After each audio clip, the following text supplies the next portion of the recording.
In the heart of Malaysia's capital stands a gateway to the stars, Planetarium Negara. We are here to rediscover a chapter of history where Muslim scholars led the world in understanding the cosmos.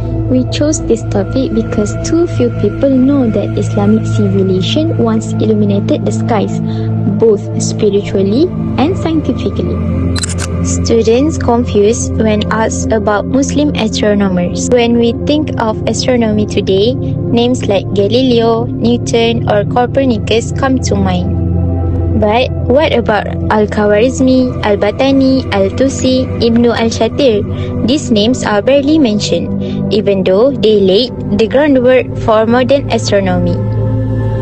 In a quick student survey, most said they had never heard of these Muslim scholars. That tells us one thing: there's a gap in awareness. In Islam, observing the heavens is an act of reflection. The Quran invites us to ponder creation.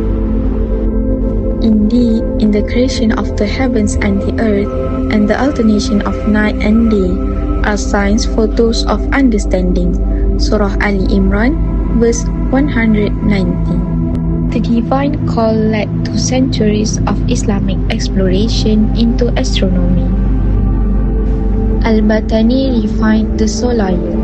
Al-Tusi invented the Tusi couple, a model used centuries later by Copernicus.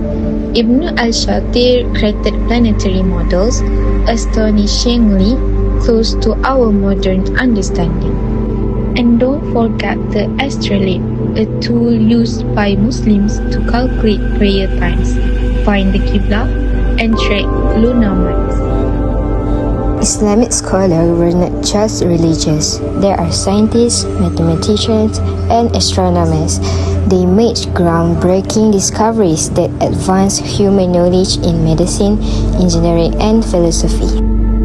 They observed the skies not just to know the stars but to understand Allah's signs, from calculating prayer time to navigating deserts and seas. Their science was practical, precise, and rooted in faith.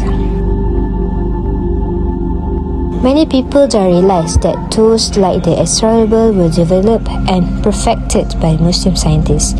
These were not just for stargazing, they were vital instruments in daily life. In fact, some of their methods were so accurate that they were still in use hundreds of years later. It shows how deeply they value knowledge, precision, and service to their communities. Their legacy reminds us that seeking knowledge is a part of our responsibility, not just as a Muslim, but as humans. Science and Islam will never separate. When you study the universe, you also study the science of the Creator. The same stars that guided them still shine above us today.